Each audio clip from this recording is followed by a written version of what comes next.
All right, welcome to session number 8, money making websites. We've never done this before. The only reason we're doing it is because I launched my incredible mushroom site about a week before you guys, well, about a week before last week when we looked at yours. So I was a little ahead of you, but I've been running along and I've been doing the same thing. And I want to just run through here. We briefly looked at this last week, but I want to go through in a bit more detail, explain to you what I've done, why I've done it. Now, my site is on Solo Build It, SBI. Most of what I talk about it doesn't matter if you're on WordPress, you can apply the same kind of thing, the same kind of approach and thinking. I've done this. I've got a little list that I'm going to run through. Throw your questions in. Cam, if you see a question come in that is obviously very, very specific to that moment, then maybe interrupt me and we can answer kind of questions so we're in the right place so people can see.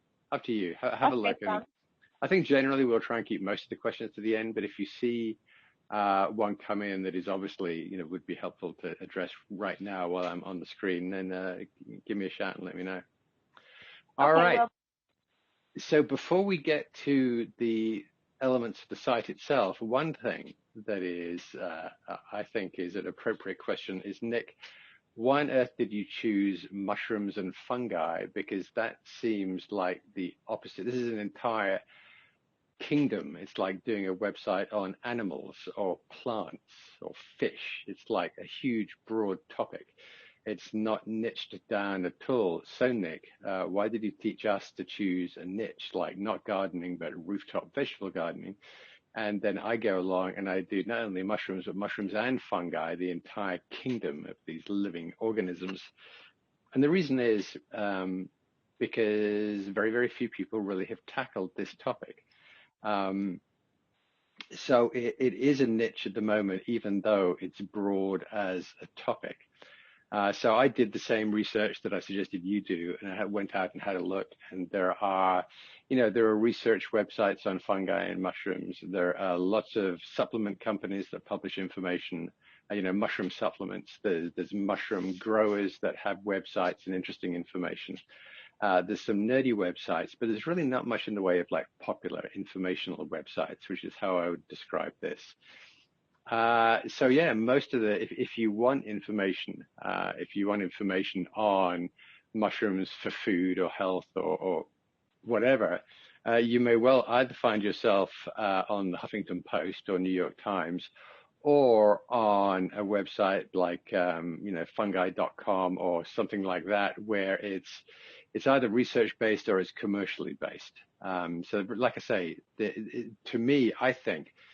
And it's like weird because when I do the keyword research, on the face of it, for me, it was looking like not great, because this is my gamble is that this topic will be much more popular in 2, 3, 4, 5 years than it is now. This is part of my retirement plan. I do not expect this to make me much money in the short term. I'm investing time and effort and some cash into it in the hope, in the gamble that 3, 4, 5 years from now, this will be a much, much more popular topic. And that when it is, my site will be one of the first out there. I'll have established myself. And it's a bit the same like I did with coffee. It was similar with coffee. And now I just recently did a review for a coffee grinder, a hand coffee grinder for Coffee Detective. And if you search for a review and you name that coffee grinder on YouTube, the Coffee Detective YouTube is #1 on YouTube search results. If you go to Google, I think it's the second organic, it's #2 on page 1. And it's simply because I got in on Coffee Detective before a lot of other people started writing as a kind of media site about coffee, like a popular site about coffee. So it's the same gamble this time. Though I know a lot more this time, and I probably didn't realize it was a big gamble with coffee. It was in hindsight, and now I know that I think I'm right. I think that by starting now, I'm going to be ahead of the pack. In terms of, can I make a lot of money with this right now? No, I can't. Will it take time for me to grow it? Yes, it will. Will I have to invest lots of time and effort into building it out? Yes, I will. So a bit of a gamble, but we'll see. So that's why I chose it primarily, I guess, because I'm fascinated by it, which we've talked about. I mean, I just find it endlessly, ridiculously fascinating. I was reading an article yesterday about how mycelium, which is basically the root structure, the roots of a mushroom. That's not really accurate, but let's say it's the roots of a mushroom, mycelium. People are working on using fungi, in fact, from the oyster mushroom, mycelium from oyster mushroom, and they're growing it in fabric and using it as sensors, like like a Fitbit thing, where instead of having a microchip, you're having mycelium, because mycelium can do things like it can detect changes in electrical current. So it can, anyway, the whole thing is extraordinary. I've got to read through the article again, but when you get on the rabbit hole with mushrooms and fungi, it's just endlessly fascinating. So that's number one reason. Number two, because I think the timing is right, even though the topic is quite broad right now. Right. So that's choosing the topic. Next, let's just look from the top down. I was saying with some of the sites I looked at last week that this area here was very deep. So I've tried to keep it manageable. So every page I go to, there's always kind of new stuff showing. And my header area plus navigation area don't take up too much of the screen. So I've got Incredible Mushrooms. I've got the logo is fine. It's probably not the finest, most exciting logo in the world, but it will do just fine for now. And on the right, I say, feed your curiosity about mushrooms and fungi. The tagline up there, probably out of 100 people who come to the site, maybe one person will read it. People tend not to look in this area. They tend to start over here and work their way down. But it's kind of, I don't know, I kind of wrote it for myself as much as for anyone else. So if you have something important to say, don't put it over here, because not many people will see it. So that's that. Navigation. There are some things you want, like you want your home button, you want an about, you need privacy, and you want contact. All right. In between, I've got 1, 2, 3, 4, 5. So I've got 5 main categories other than, those other ones. I've got to get started, like what's new, mushroom introduction, mushrooms Q&A. I've broken it down into like mushrooms and fungi for food, mushrooms and fungi for health. And then I've got a kind of explore. It's like, here's grow your own. And in fact, oh, look, that's interesting that shows. Someone was asking about this. Can you do that? And yes, you can. But I don't actually like it. So here is the home page is level 1. Ecology, in fact, is nothing. I can't click on it. So mycelium and mycoremediation. So look, I'm going to get rid of that, because if I do it, whoops, I can't do that can I do that? Surely I can do that. So I share my screen. Yeah, I've changed it. All right. So yeah, so under Explore, I've got Grow Your Own. This is about growing mushrooms at home. I have a page on mycelium, a page on mycoremediation. And probably as with you guys, as I look along here, I like this area, I changed the name of that. And I may add another second level category, and that's okay, because as I grow stuff, like at the moment, I'm building a page about oyster mushrooms, because they have an amazing story and people don't talk about them much. And I'm not sure where to put it, because it doesn't really come under food, it doesn't really come under health. So I've got to figure out where to place that. So you'll probably have the same kind of bumps in the road. You'll have set up your first set of navigation, and then you'll think, well, hang on, I've got to play around with that. And that's okay. You can adjust the navigation. What you can't do once let's just go to medicinal mushrooms for a sec. What you don't want to do is ever change the URL of the pages. All right. So by all means, change some navigation, but don't change the URLs of your pages. Right. And yes, you want an about page. So here's me. This is the outdoor version of me as opposed to the fancy indoor version of the picture that I have. So this is me. So look, I've got a fair bit about, and I've got some, we'll come back to those links. But I found some stuff to talk about. So I've got some, it's not just like 5 lines. And I've done that for people and for Google. I've got my big long privacy page. We talked about that last week. That and you can either, if you're using Solo Build It, you'll get a template. If you are using WordPress, just go to Google and say, template for privacy page, and you'll find plenty of templates out there. And then a contact page. You want a contact page. You want people to feel that they can reach out to you. So whether it's a Solo Build It or a form, you're probably going to use something like, what's it called? Gravity Forms, a plugin for WordPress. I use on a couple of my WordPress sites, Gravity Forms. So yes, you want to contact. So you want that. You have to have privacy. I strongly encourage you have an about. I've got a separate thing here, a warning. Simply because you can die from eating mushrooms, so it's just a caution, and it's also a kind of disclaimer for the site.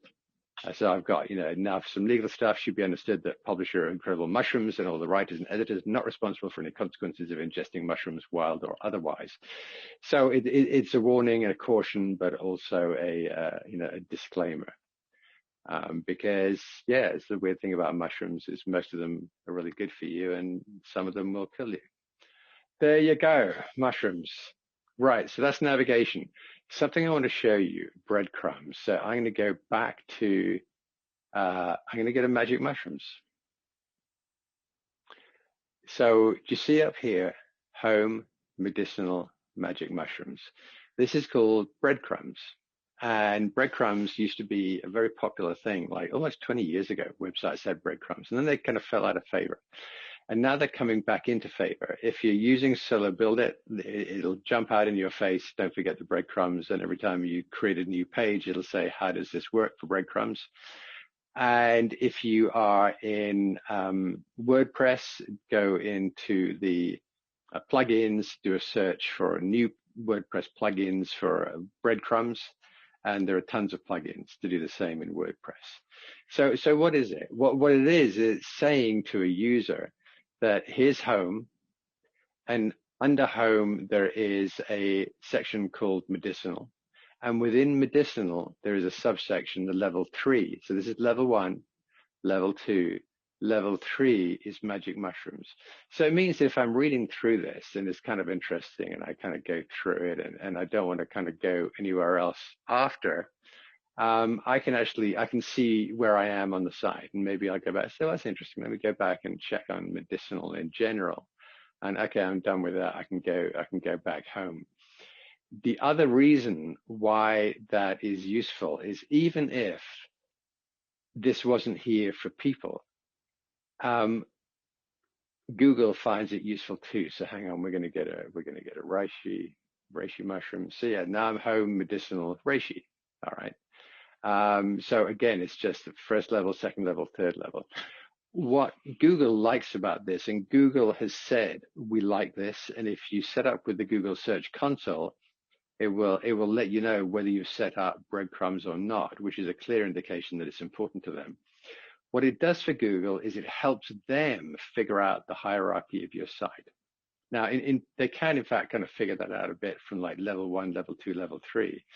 But when you do this breadcrumb trail, so if you go back to the page source, and just to show you, I'm not even sure where the breadcrumbs are. Yeah, here we are. Look, breadcrumbs. Do you see this thing here? This is for Google, this bit here.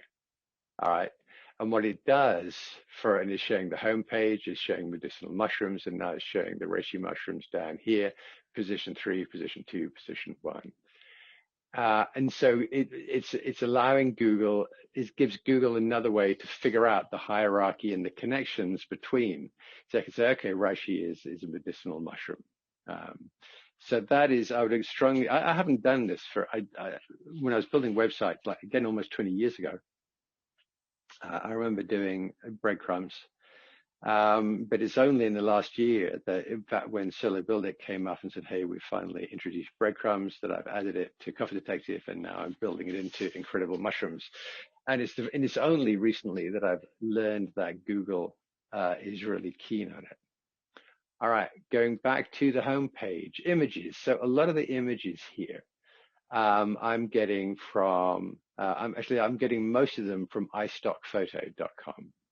I mean, like, there's not many places. It'd be very hard for me to find an image of a cordyceps mushroom growing out of the dead body of an insect, but I can find it if I.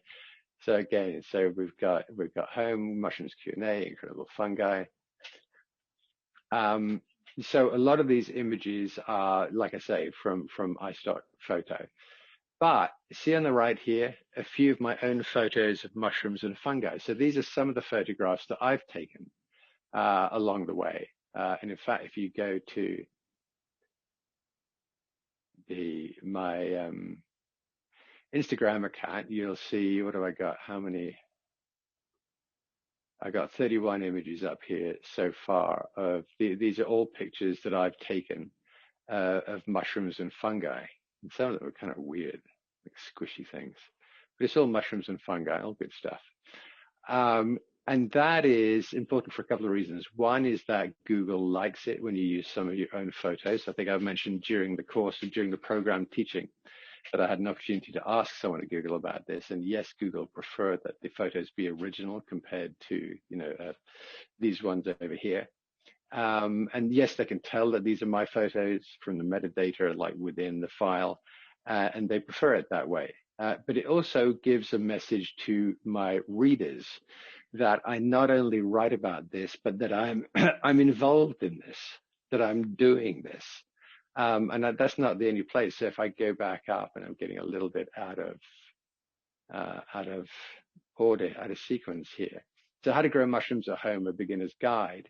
That's me. I'm growing oyster mushrooms out of a block of substrate and mycelium, and out come the mushrooms. And I think, yeah, here they are. And I chopped them up and I ate them. And I'm currently growing some shiitake mushrooms, and you can see them beginning to pop out here. They're actually just behind this monitor on a shelf. They're bigger now, those ones. So again, that's another way in which I'm saying, hey, I'm not just writing about this. I'm not just an observer. I'm not just a journalist. I'm doing this. This is part of my life. This is part of my passion that I'm sharing with you. All right. So that's that on images. I want to come to the column width. And I talked about this relating to some of your websites last week. Have a look at my column width. And the column width is fairly wide, but you'll see that I've increased the font size to kind of make it work. So it's a pretty easy read. The wider the column width, the larger the font size you want, so it becomes easy for people to read. So basically, I got a main column, then I got this right-hand column, which currently just repeats. It's exactly the same on every page in the site, that right-hand column. So I've got a search bar, a search box here for people to search the website. I've got my sign up for Incredible Mushrooms newsletter. I got 13 subscribers so far. I'm doing very well. And that's the other thing. This is like, it is so slow. It's so frustrating. I think last week I told you that Google had found like indexed 7 or 8 of my pages. And it's the same. Like I checked this morning and there's still, I think I got like 26, 27 pages up there now, and Google has still only indexed 7 or 8. And then I come back in their own sweet time. I mean, I don't think anyone's found me through search yet, because even though Google has indexed these pages, it's a brand new site. Google hasn't still figured out which page to place me in the search results. They haven't figured out whether I'm a goodie or a baddie yet. And there's nothing I can do about it. I know I haven't got any traffic from Yahoo or Bing yet. I've had some from Google, but I think it's just from Google. I think it's Google checking me out when I see that I got a visit from Google. I don't think anyone has, like I say, found me through search at all yet. But that's okay. Hey, so anyway, get back to my newsletter thing. So the newsletter is great because if you build up a list, I got 13 people in it right now, but let's say I had 13,000 on it. That's an asset. Hey, let's say, I've told you about how I now drop ship coffee for Coffee Detective. Maybe in 4 or 5 years, I want to drop ship mushroom supplements of incredible mushrooms. And one of the best ways to launch that and to drive those kind of sales is if I have a list of 13,000 people and I can reach out and say, hey, look, I'm just starting this mushroom supplement thing. I get 20% off if you buy by Friday, or, whatever, that kind of thing. You know the deal. So there's tremendous value in terms of an asset to a list. Also, but the other thing, and again, I think I mentioned this last week, I didn't realize until I was building this site that Google also looks at newsletter signups and it likes them because it's a sign to Google that I'm taking the trouble to engage with my audience by sending them a regular newsletter.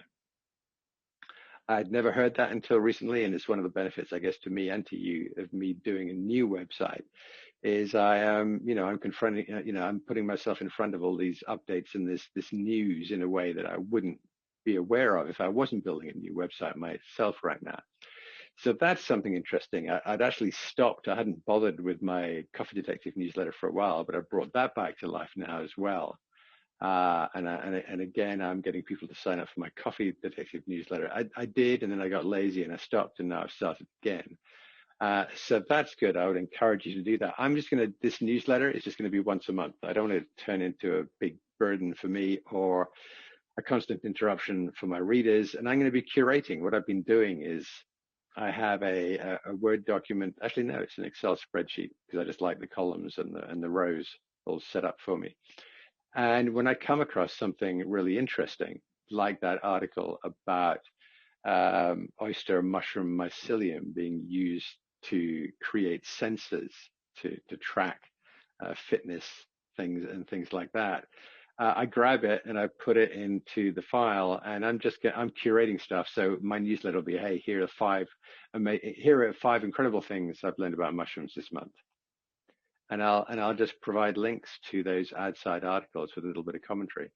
And if I've added something particularly interesting to the site, I'll mention that as well. But basically, my promise is that I'm kind of curating good stuff from around the web, the most interesting stuff on mushrooms and fungi. So that's a value add. Now, I clicked on so going back to here, my Instagram account, if we go back to, I don't know, it's not really dated, I don't think, but if I go back to my first post, it was actually I think probably last December. So I started my Instagram page before I'd even begun to build my website. I didn't put the link in here until like last week when I kind of launched the site live. But there's no reason why I couldn't actually build out a bit of an audience for Incredible Mushrooms. It's not a huge audience, but it's better than I got 13 people in my newsletter. I got 353 followers on Instagram. If I go back, I've also set up, let me see, on Facebook. I think I've got like 3. Feel free to add to my 3. It's my wife sending me a message. What have I got here? I got 4 page likes. Feel free to add to that number. So, okay. So actually, and again, I'm going to go out of sequence. I'll show you something I've been doing in Facebook. And am I seeing it? I'm going to view it I'm going to view it as myself so I can show you this. I'm going down through all of this stuff, blah, blah, blah, blah. So I'm going to go down a bit, down a bit, down a bit, down a bit, down a bit, down a bit. All right. So I did a post about mushroom supplements and the different approaches different companies take to supplements. And it finishes today. I have spent $25 on that. I've reached 3.4 thousand. I've had 107 link clicks. So that was interesting. 3.5, 107. If I go up here, now I got a different. This one is about, are mushrooms good for dogs? With some exceptions, the answer is yes. I've had again $25. I haven't finished it. I've got 2 more days on this. I'm already at 4K, and I got 201 link clicks. So hang on, if I go back here, I had 107. I had 201. I've almost had 100 more link clicks. Same audience, same money, and I'm not even done yet. I've got two. There were 5-day campaigns. I got 2 out of 5 to go. What does that tell me? What have I learned here? Why am I spending this money?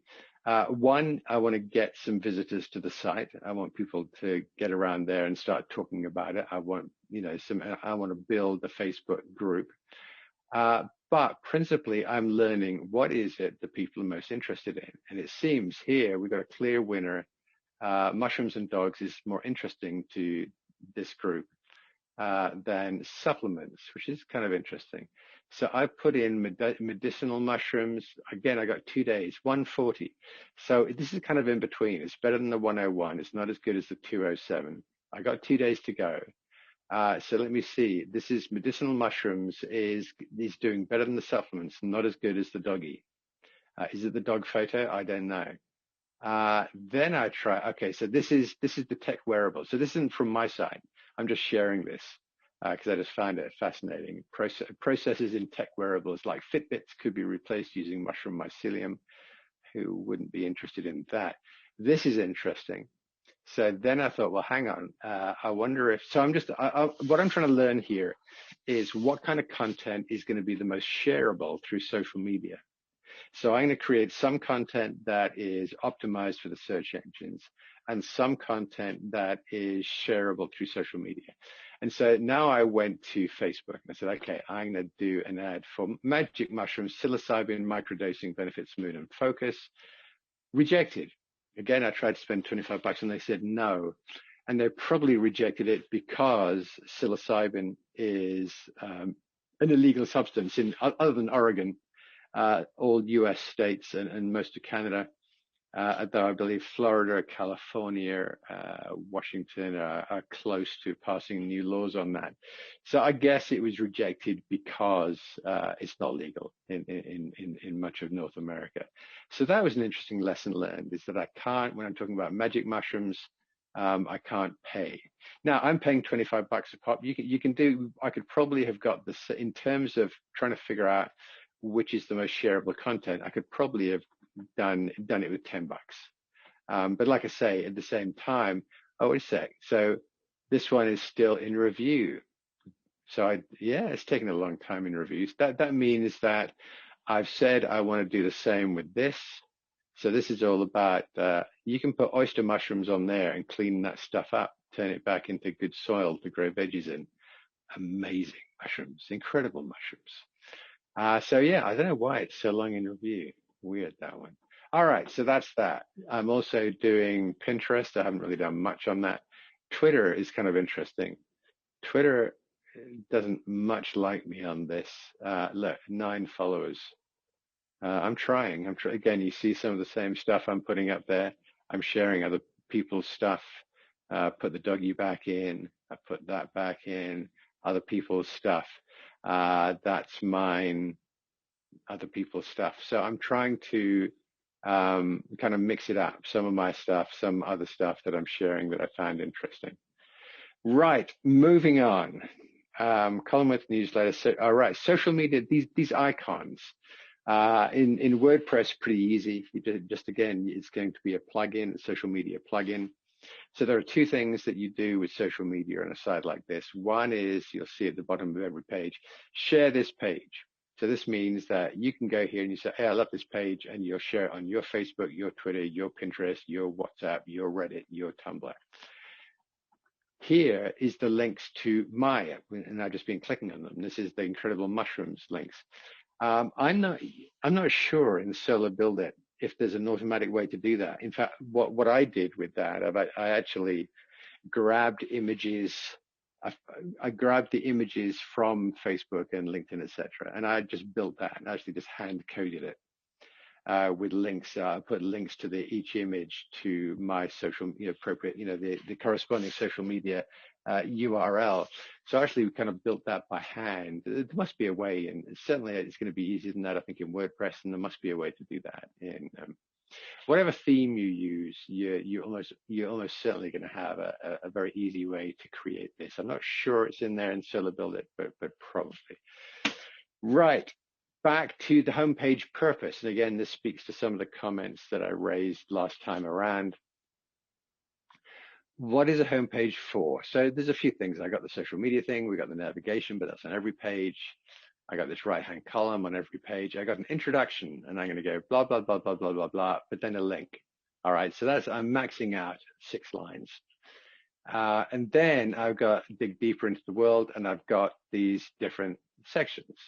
And I'll move these around. I'm looking for the most popular. So what have I got? 1, 2, 3, 4, 5. I've got 5 pages that I'm linking to with images. So what am I doing with the homepage? I'm not trying to tell the whole story. I'm not trying to tell a lot of the story. Like I say, I kind of max out at just 6 lines, and really it's just 1, 2, 3. It's probably more like 4 lines total. And then a link, and then just a heading, blah, blah, blah, a link, image heading, blah, blah, blah, a link. I'm just giving people enough, a taste of each page that they can think, okay, that's where I want to go. That's where I'd like to start. That's what I find interesting. A homepage shouldn't be, it's like, and again, I've talked about the analogy of a store window in a mall or in Main Street. You don't try and put everything in the shop window, in the store window. You just put in the stuff that's going to be attractive to people. It's hey, here's what's new. Here's this year's fashion. Here's the latest Xbox, or whatever it is. You put the kind of eye-catching stuff. So in fact, I should probably, having learned a thing or two now, I think that's kind of compelling. The weird zombification of things by mushrooms. Mycelium, maybe it's not a homepage thing. Maybe I should put the doggy thing there. Because the doggy thing, certainly in social media, seems to be attracting attention. It's also attracting conversation. If I go back to the doggy. So, yeah. All right. So if I look at the comments, right.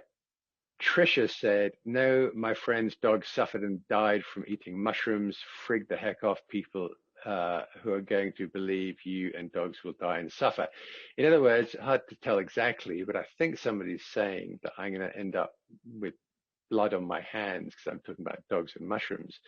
So I reply, that's why if you read the article, you'll see the first 2 paragraphs caution against letting your dog eat any wild mushrooms. Use mushrooms you buy or grow or supplements, but you're right, you should never let your dog eat mushrooms outside. Someone else jumps in with certain types of mushrooms. Please read the article, stop freaking out. So Sahara is jumping in my defense. So that's interesting because it's stimulating discussion, and which Facebook will interpret as engagement. All right. So I've got thumbs up, I've got, oh my goodness, I've got sad and angry. And so there's emotional engagement, there's conversation, and that is why I'm getting 4,000 people reached as opposed to 3.4. It's because everyone, whether it's Facebook or Google, everyone loves engagement. So if you create content that engages, that drives conversation, that gets people going.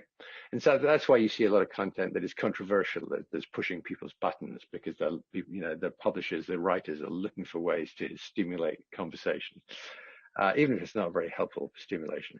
Anyway, conversation. Anyway, I wanted to make the point about what is the purpose of a homepage, and basically, it's like a store window. It's just a throw out, to showcase your most interesting stuff, to draw people deeper into the site. Again, remember, one of the things we want to do is we want people to stay on the site for longer rather than not longer. I don't want people to leave after 30 seconds. I want people to leave after 3 minutes or 4 minutes. Maybe I can keep them on the site for 10 minutes. That'd be great. That's a bit of a stretch. but I would like 2 minutes because I know that Google really likes it if you can keep people on your site for 2 minutes. Because again, it says to Google, hey, this is a quality website. This is interesting enough for people to stay that long. All right, now we are going to move on a bit. I'm going to talk about, we'll get back to medicinal.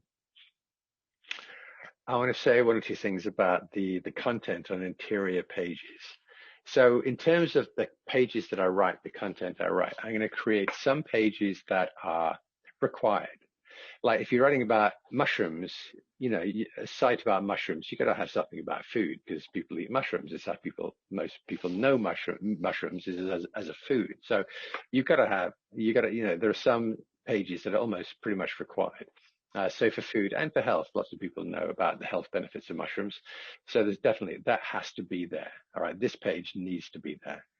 So there are some pages that I write because they're required to cover the topic, to cover the subject matter. Other pages I'm going to create because they are good for social media. So in fact, if I go back here and I talk about a true superfood, nutritional value of mushrooms is a good keyword. It's a good, I did my research like I asked you to, and that is a good keyword. So that is why I wrote the headline for, mushrooms as food, to have that phrase early on there. So you'll see also then I have in my URL for that page, nutritional value of mushrooms.html. So I'm repeating the keyword, the key phrase in the URL there. Right. So this page, again, I need it. There needs to be a page about mushrooms and food. But also I'm going to try to optimize for the search engines any and every page that I can. If I go back for a minute to pet health, because I'll probably have more than just dogs here. Are mushrooms good for your dog's health? Mushrooms good for dogs. This is mushroom. I think the phrase that I found in search is mushrooms good for dog health. So not for your, but I put in your because I want to make it about the reader. I found the image of the kind of nice little doggy. I found that on iStock Photo. So this is optimized for a particular phrase. But as we've discovered through my research on Facebook, it's also optimized for social media. I don't know whether that's the topic or the cute puppy or what. It's probably a combination of the two. All right, so a couple of things I want to show as we go. You can see it. You can see it here. So if we go through this page, so yeah, I'm creating content either because it's required or I can optimize it for the search engines or it's going to be attractive and I optimize it for social media. I'm always thinking I never kind of just throw up a page like willy-nilly, like whatever. I'm always thinking, is this required? Is this for SEO? Is this social media? Or is it 2 of those? Is it 3 of those? So that's what I'm thinking there. Now, actually, I'm going to go back to here and I'm going to go. All right. So this, when you're setting up, whether automatically in WordPress or in Solo Builder, when you put in a headline, this will have an H1 tag. All right. And if you look at the source code, you'll see H1 and it'll tell you about it you'll see it in WordPress. You'll see it in Solo Builder, whatever tool you're building, H1. As I go through here, here's a subhead. That is an H2. So what it's saying, again, we're saying to Google, this is the most important line. This is the H headline 1. This is a headline 2. I can have more. Here's another headline 2. All right. Another headline 2. Then if I go down, yeah, more headline 2s. Right. I was hoping, hang on, I got to go to a different page to show you my headline 3. If I go to, maybe it's here, headline 1, headline, that's a H2.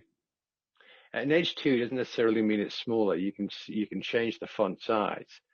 So my headline 2, in fact, is a tiny bit smaller than my headline 1, but not by much. It's just a tag. Headline 2, headline 2, headline 3. All right. So I'm saying to Google, the top one is the most important. Then I have some second most important set of headlines.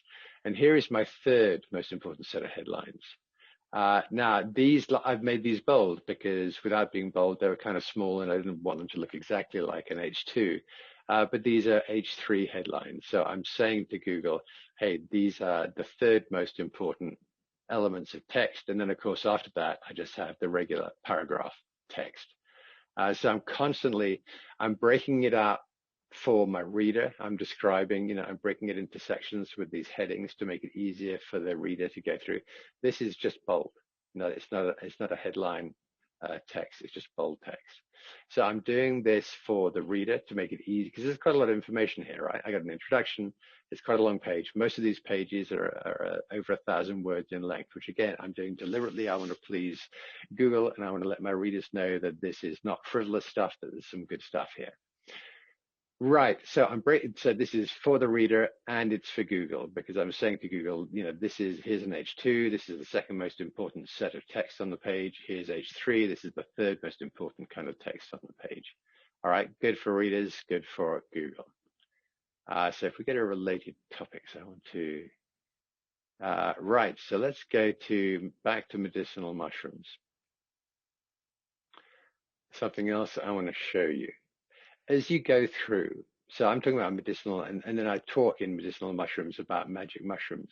And I say we have a whole page about magic mushrooms. So this is a link, an internal link that takes them from medicinal to magic mushrooms. All right. You'll see me doing, if you go to the site and look around more, you will find a ton of internal links. So we talked about link building where I'm trying to attract, I want people to link to my site from other people. Oh, incidentally, again, just this last week, I was reading about this.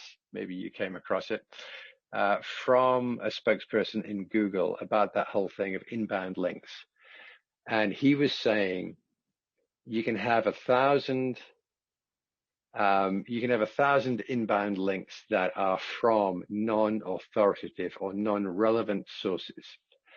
But if you have one link from an authoritative and relevant source. So if I have one link to Coffee Detective from Starbucks is worth more than 1,000 inbound links to Coffee Detective from sites about gardening or car maintenance or skiing or, non-related topics.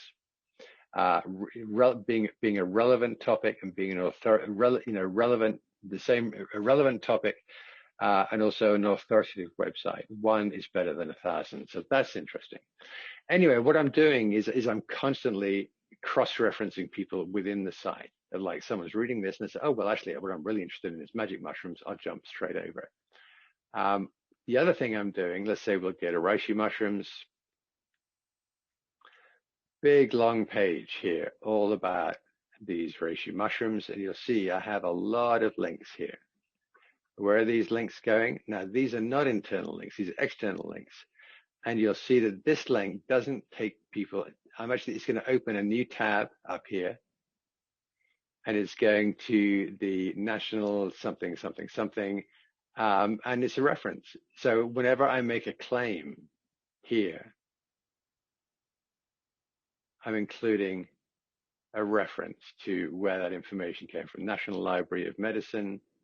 So this is it's not just me saying that reishi mushrooms suppress proliferation of breast cancer, but I've actually got a source, a respected source. So you'll find that as I go through, hang on, if we go back,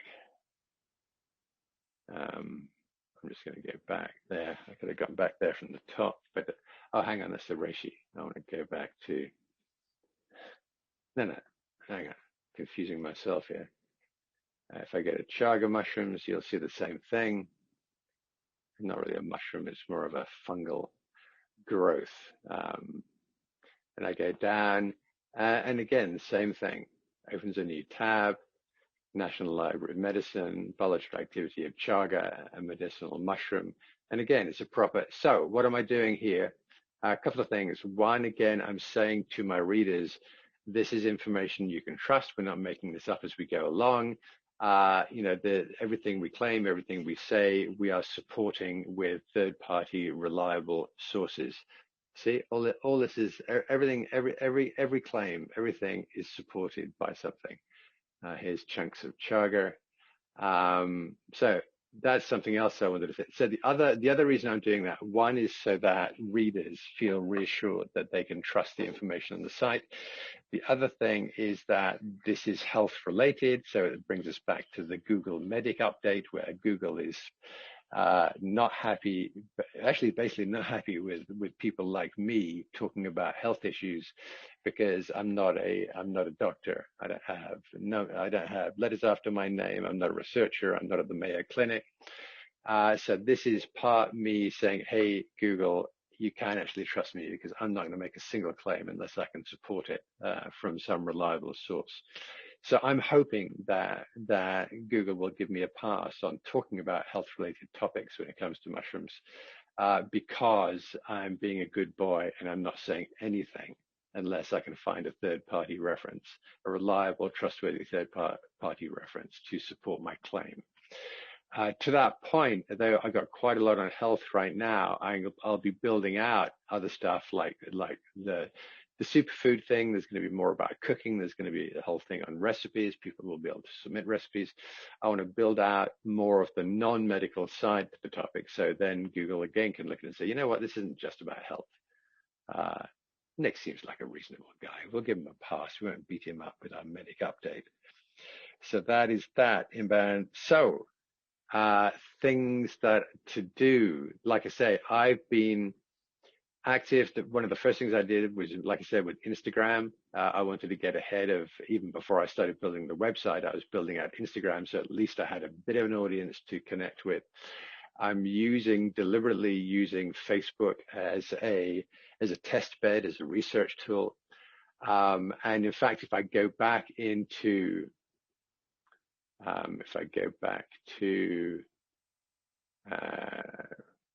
they've changed everything. Insights. Because I've been paying to get an audience. Because like I say, if I just wait for Google, I could wait for weeks and months. All right. I don't want to do that. What I want to do is I want to get some traffic here so I know who I'm talking to. Page insights, page view section, page. They've changed all of this recently. People. Let's go to people.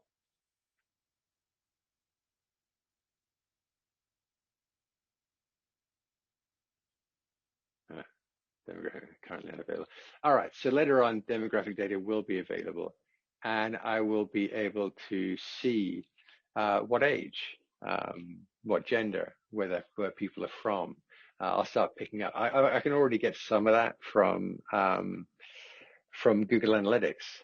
It seems that it's about 60% male, 40% female on the audience so far, but it's early days. So I'm using Google Analytics. I'm using Facebook as a research tool.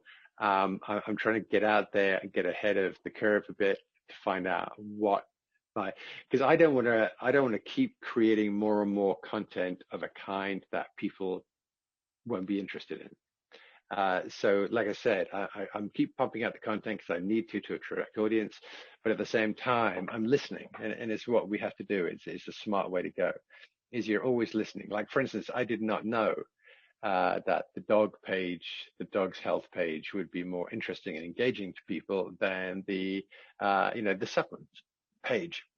I might have guessed, but I might have guessed wrong. So that's the kind of stuff I prefer to know, that I prefer to learn through some of the approaches I've taken.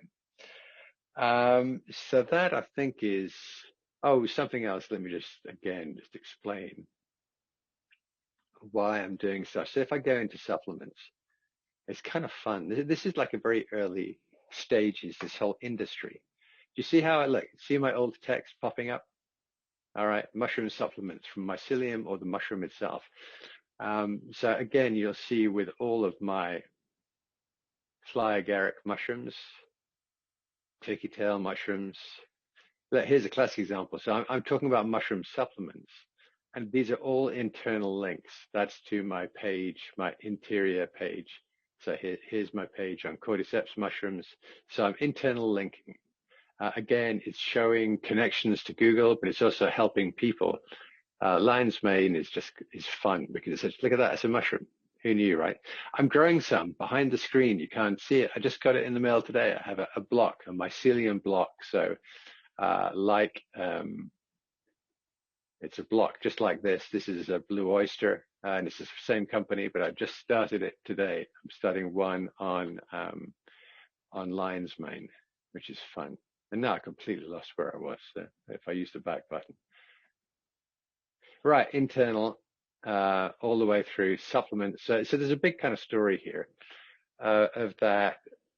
This company, Host Defense, is run by this guy called Stammet, who is super famous in the industry. But what he does, he takes the myceliated block of grain of substrate, and he dries that, grinds it up, and puts it into capsules. His biggest competitor from real mushrooms actually uses real mushroom, the body of the mushroom, and dries that up and puts that in supplements. So there's this long-going battle between which is the better way to go. So that becomes a fun page where you're kind of covering this conflict, this interesting battle between these two, like real kind of, both of them have been in this business for over 4 decades. So that's kind of fun to cover. You can see this is a long page. It took forever writing this one. This related topics, you'll find this at the bottom of every page of content.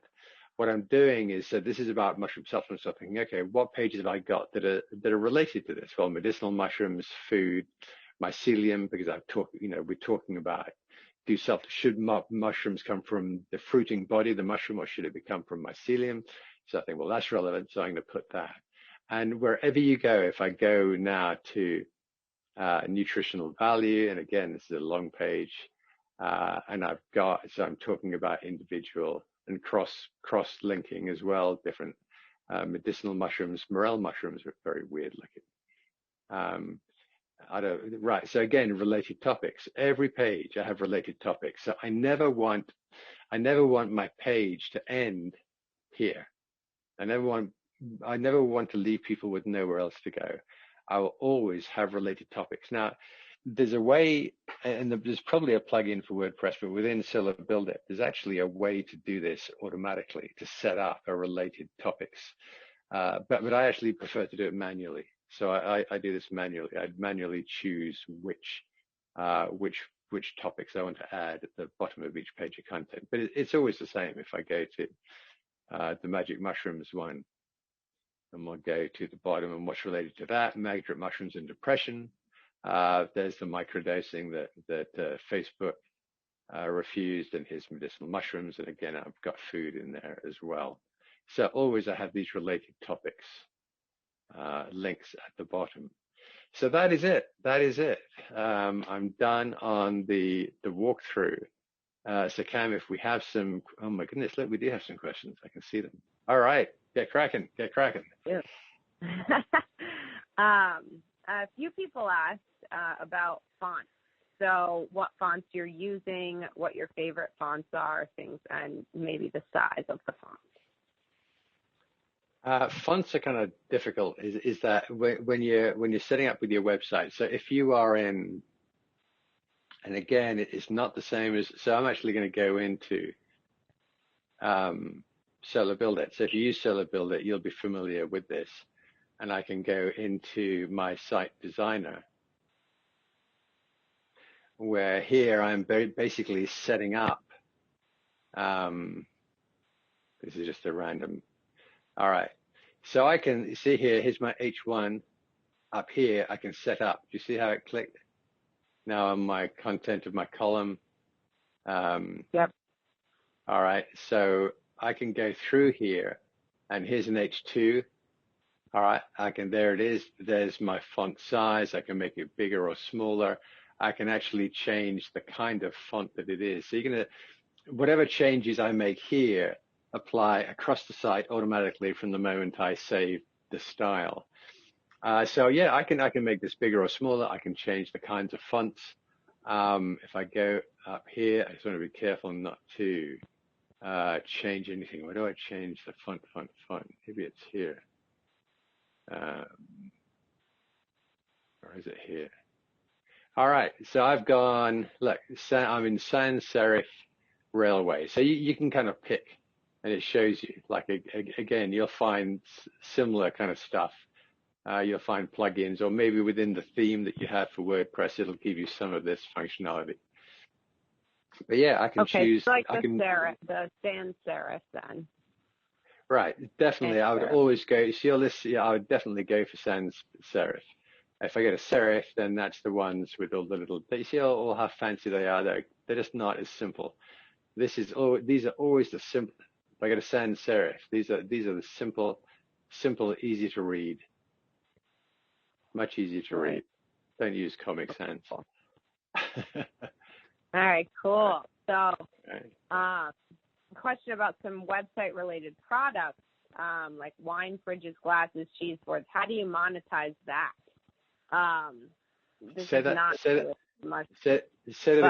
Say again.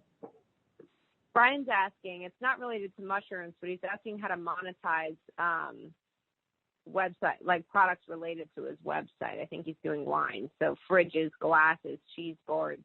Sure. He's saying, do you rely on clicks on advertisements converting into sales, or do you set up Shopify?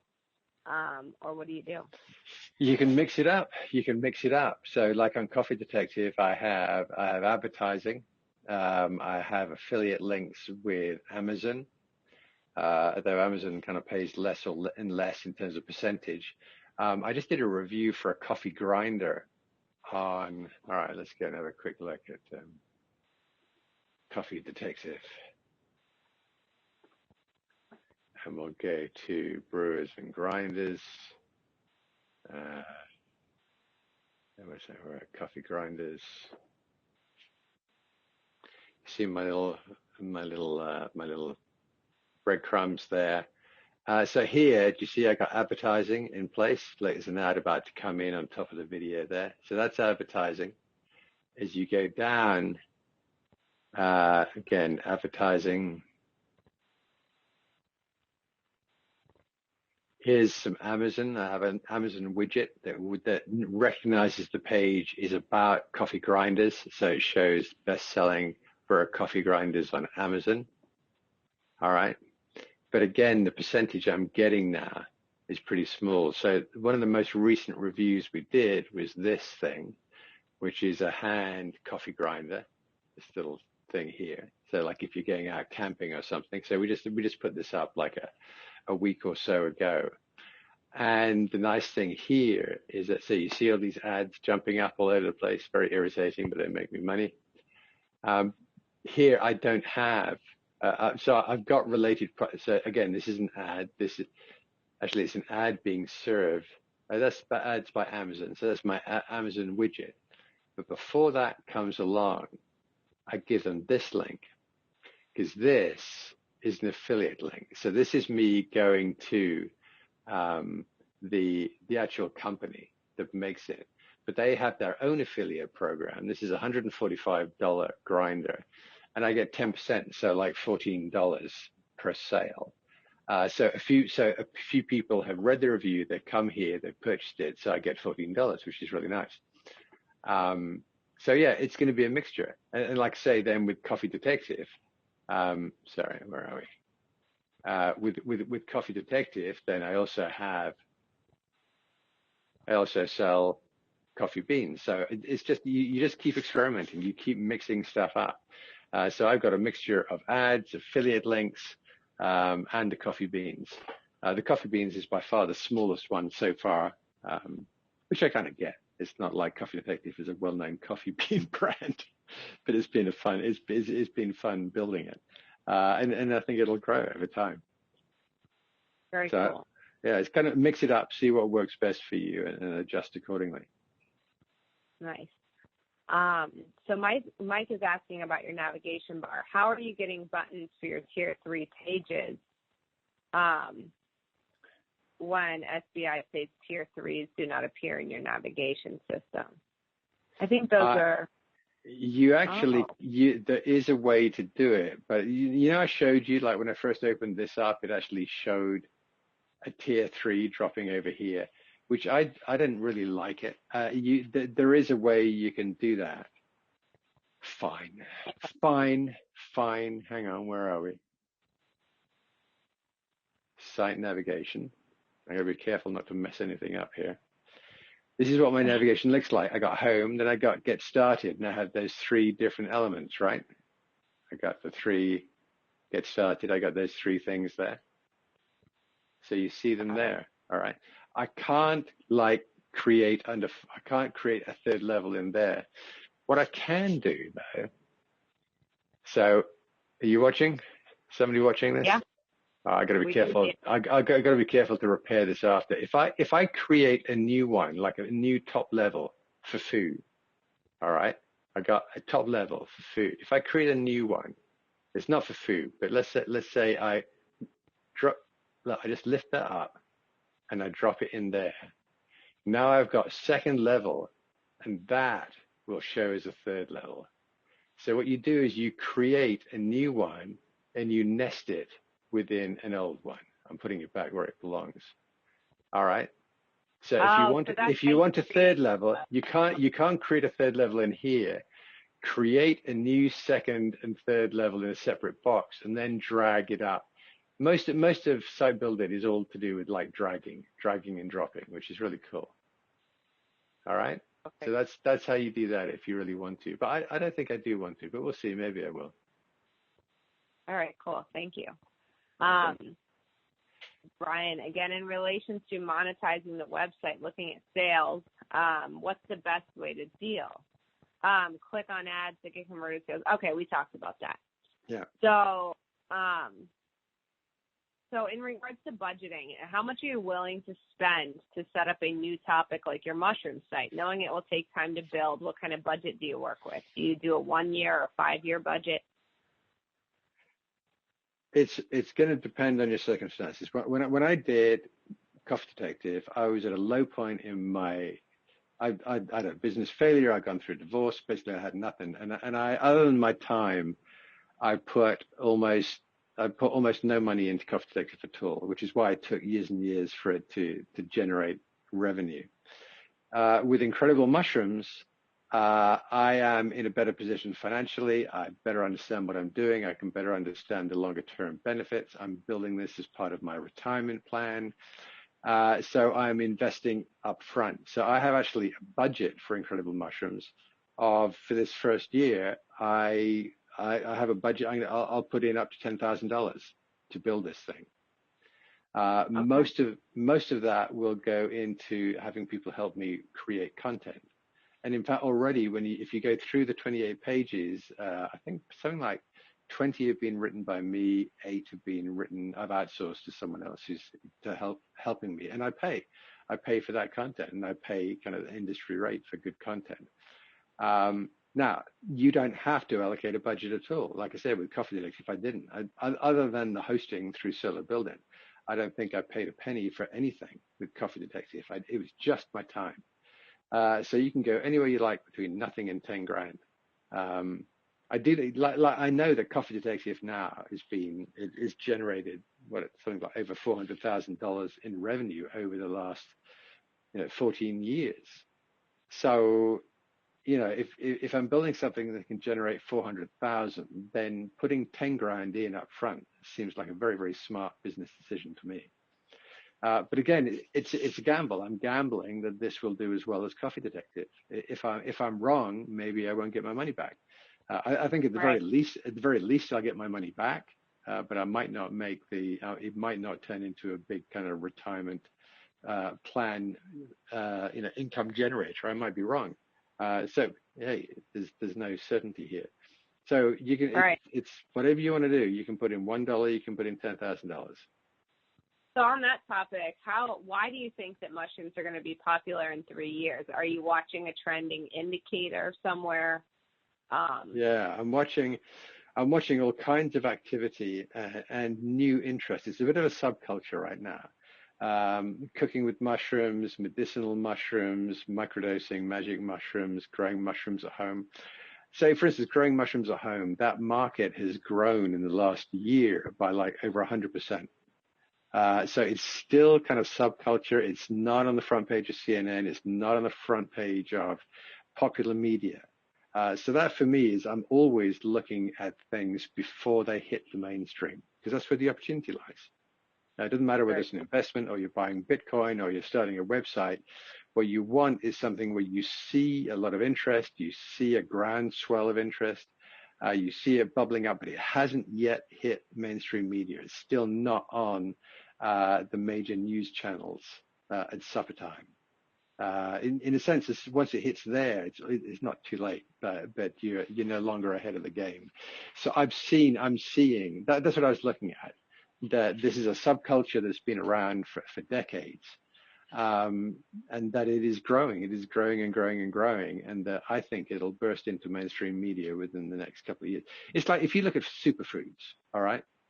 If you do a search for a superfoods, you'll find a zillion web pages out there, and they'll all talk about blueberries and salmon and walnuts and broccoli and all these superfoods, right? So if I take a superfood like blueberries and the antioxidants in blueberries, amazing, right? Amazing. Well, if we go to chaga mushrooms, I showed you the chaga mushrooms. It has over 10 times as much antioxidants as blueberries. It's mushrooms are a way more superfood than any of those superfoods in those 10,000 bits of content out on the web right now. When you do a search for superfood articles, top 10 superfoods, you'll find a zillion of them. Almost none of them mention mushrooms, and they will. Say lion's mane, that's really the weird kind of waterfalling mushroom thing I showed you, lion's mane. It's really good for digestion, but it also has this amazing for your brain. In terms of regenerating neural pathways in your brain. Tons of research on that. It's a huge story. But again, it hasn't hit mainstream yet. No one in mainstream has heard of lion's mane mushrooms. So that's my gamble, is that the story is huge, but it hasn't broken yet. And when it breaks, right, I agree. When it breaks, I want people to find this site to learn more about it. Janice can tell that your enthusiasm for the topic is very obvious. Mm-hmm. Yeah, definitely though. I mean, it's health is becoming more and more a trending thing. So the next question is, who has done your logo? Was it someone from Fiverr? No, I did that. Oh, cool. Did you draw it? No, I grabbed the image off, again, it's probably off something like iStock Photo or something like that. I grabbed the image, I wrapped it in a circle, I chose the font, and I just built it in Photoshop Elements. Okay, cool. So that answers the question. After I buy an image, can I crop it? I would say yes. Yeah, so look, you actually see there's a kind of theme going on here. Do you see my Coffee Detective circle? Same thing. My little family of logos there. I like it. So Marjan's asking, is the resources tab for the blog section of your website? No, that's just me sharing. So this, okay, something else. It's a weird little fungus growing in a tree. I want to be like seen by Google and by people as just being kind of really generous. So, Fantastic Fungi movie. If you're interested, like at all, go and just do a search in Google for Fantastic Fungi movie and watch it. It'll blow your mind. Put together mainly by Paul Stamets. He's one of the guys, one of the supplement guys. As is Jeff Chilton is the other guy. So what I'm doing is I'm being generous. I'm saying, hey, look, if you want to learn about this stuff, see the movie, learn about Paul Stamets, here's his stuff. Learn about Jeff Chilton, here's his stuff. Learn about Suzanne Simard and her research in how mycelium connects plants. Do you know that 80% of the world's trees and plants depend on mycelium, which is mushroom root systems, to connect with one another? Like, so the root system of a tree or a plant does a certain amount in terms of gathering nutrients, but they can't do it alone. So they had this symbiotic relationship with mycelium, the rooting system of mushrooms. And the mycelium gets more of things like potassium and minerals out of the ground, and it gives it to the plant or the tree. Mycelium Wow. can't. Mycelium has no. It doesn't. It's not above ground. It doesn't can't get anything from sunlight. So what it does is when the plant or tree photosynthesizes, in exchange for the potassium the mycelium gives to the tree will pass down some sugars that it's made by photosynthesis and gives that to the mycelium and the mushroom. So there's this symbiotic relationship. Anyway, so Susan Simard is talking about this almost in romantic terms. Really interesting TED talk. You should go back to this page. If you want to get on this rabbit hole, start on this page. Toby Keers is another, she's from the Netherlands, another researcher. She's also looking at these symbiotic relationships, and she sees it in a much more transactional and even selfish relationship. So Suzanne sees it cooperative mutualism, almost feels romantic. So again, Martin Sheldrake, read that book. I think that's the book that really got me into this. Fascinating book. Trad Cotter, really interesting references. So this is like some of the serious reference websites, mushroom videos and podcasts, stuff that I like. So I'm like photographers just because Cool. some of this is just really amazing. Some of these photographs that these people take. So I'm trying to be as generous as I can in sharing. Look at this, some of this stuff. This is mushrooms and fungi, like really, really weird stuff. So it's very generous, but it also is, it helps with your credibility because it shows that you've learned from experts in this industry and that you're willing to share who they are, where people can learn great things about them too. Yeah, so I'm being transparent. I'm sharing. I'm like, I'm being everything. Like whenever I make a claim about medicinal, I reference it. Whenever I learn something, I show people where I learned it. So I'm just trying to be very open, transparent, and generous in my approach. Very cool. And so Bonnie's asking why you put privacy on the menu. Isn't it usually in the footer? I put it there because it's super important, and I want Google to see that I'm treating it seriously, and I want people to see that I'm treating it seriously. So I put it up there. I don't actually have a separate navigation at the bottom here. I just have a link to the warning and disclaimer, but I don't have any navigation at the bottom. So do my own illustrations rank the same as my own photos with Google? How will Google know that the illustrations are mine? Every image on the web has this kind of background metadata. This is why police managed to use photographs off smartphones to find out where you were and stuff like that. So that yes, pretty much. Like if something comes from iStock Photo, Google can see that in the metadata that's embedded within the file for the photo itself or the image itself.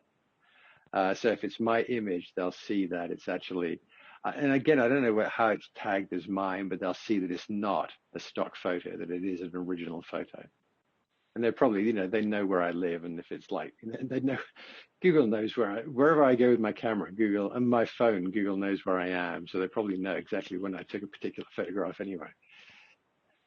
Right. So why do your readers need to be 16 years of age? That is a European requirement in terms of them being able to sign up for a newsletter. So what I'm doing here is the sign up there is for the, I won't say worst case scenario, but the most demanding possible scenario, which is basically the European Union right now. Okay, cool. Is it possible that Google does more indexing as sites go live and people start to visit? Google is aware that I have like whatever it is, 24 or 28 pages. If I go into the search console, it knows that there are 26 pages there. It says so, like, hey, we found 26 pages. It is indexed. Like there's a difference between them finding a page and indexing a page. They've indexed 7 or 8 pages. But again, I'm still not seeing them. And that's just a waiting game. That's why I'm doing stuff on Facebook and spending money on Facebook, because I know that with the search engines, I just have to wait until they, make up their mind. They're going to start sending me some traffic. Right. Okay, cool. And in regards to the newsletter, Brian noticed you're only collecting email address, no name, no location. It's really simple. No. Do you not have a need for other information? No, I mean, I could do a first name if I wanted, but all I need is the email address. And I think the less you ask, the higher the conversion rate. I certainly don't need. I could ask for a first name and then an email. I certainly don't need anything more than that. The more you ask, the more people think, "Hey, why is they asking that?"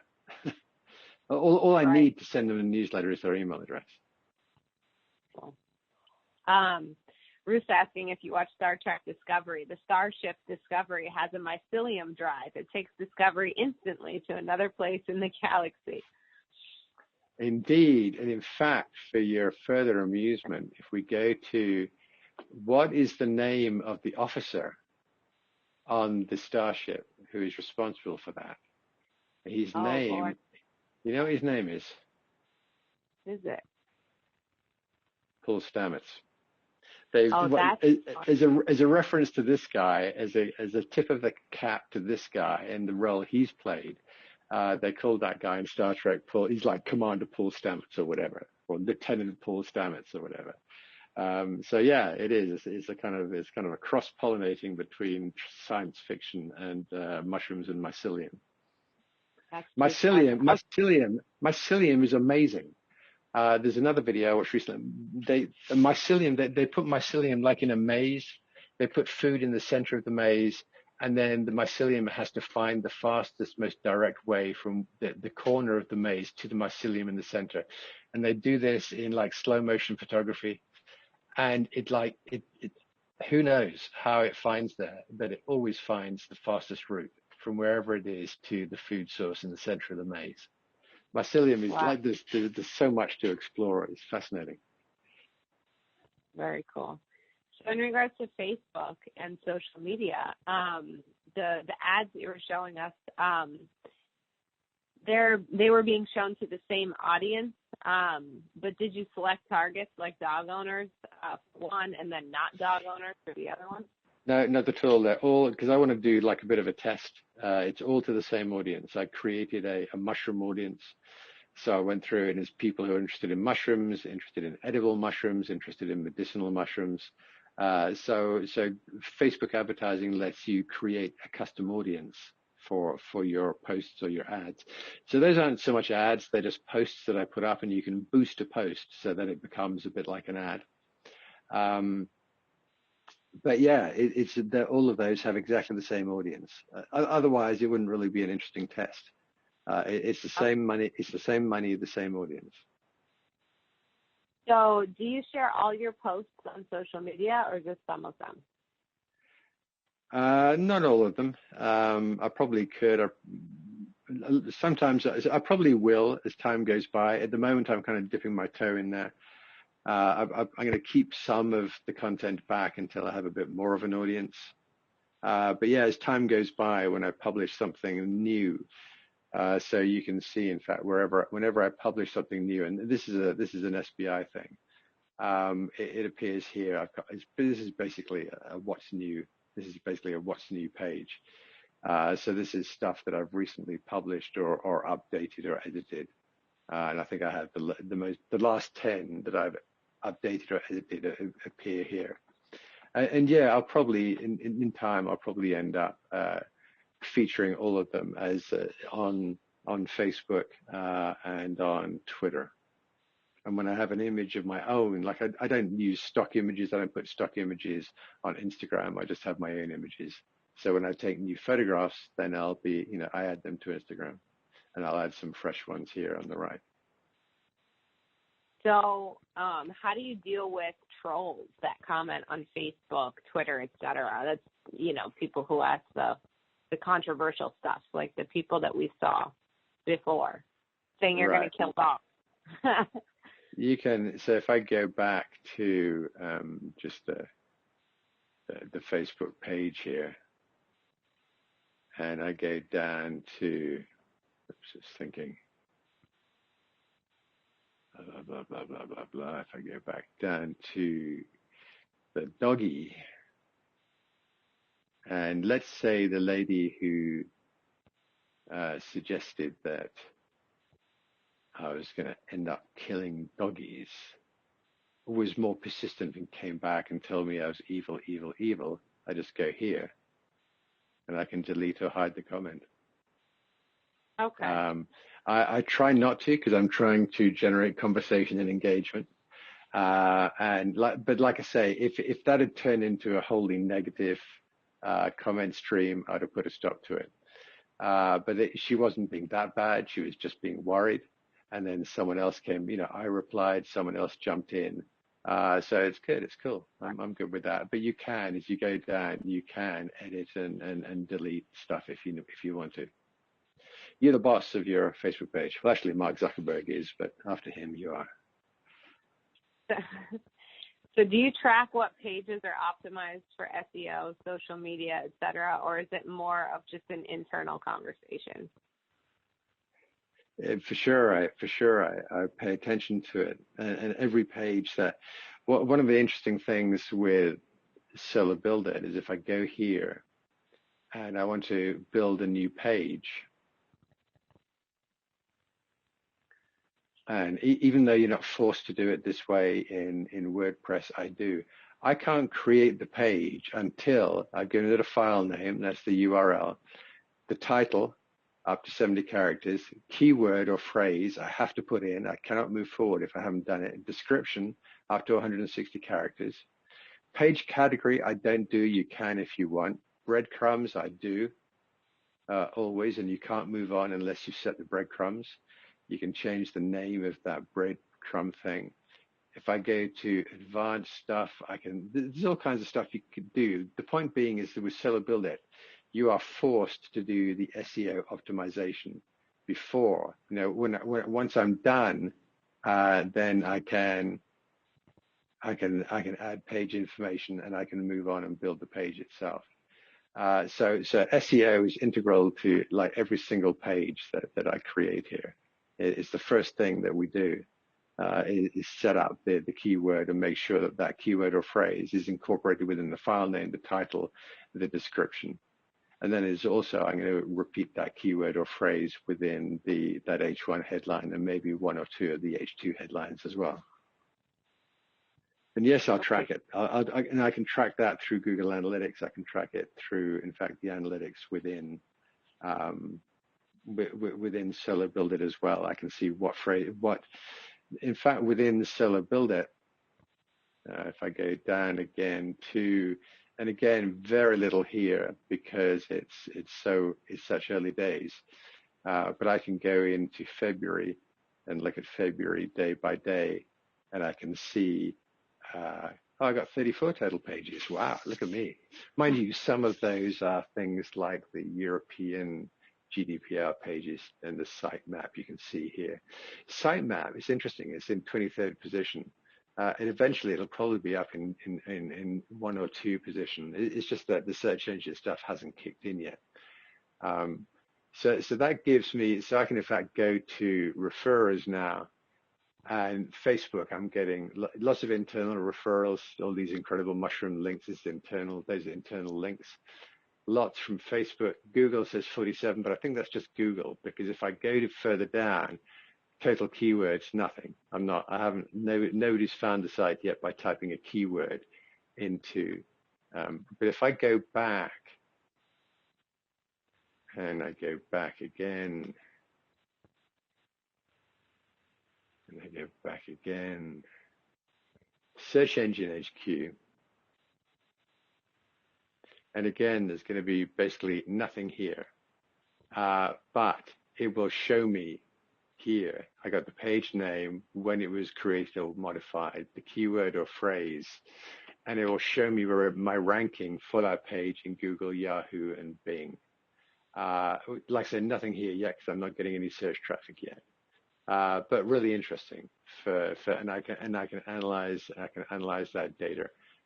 So in fact, if I went to no, okay, that's too far down the rabbit hole. But anyway, you get the idea. But yes, definitely, this is the SEO part is a very serious part of this. And in fact, if I go back here again, image search again, there's going to be nothing here.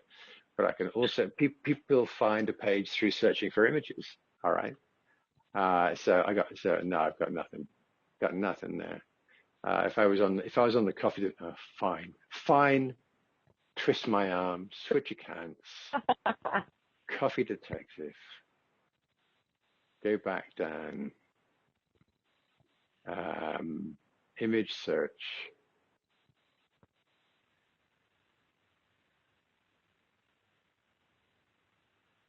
Thinking. All right, so these are all images. It's the page name, the keyword, but these are images on my on these pages, and this is where the search engines have found this page through an image search rather than a keyword search. All right. So if I go down here, some of these numbers should get occasionally. I'll get a, but you can see I got so much. So okay, there's this particular percolator. So let's go there.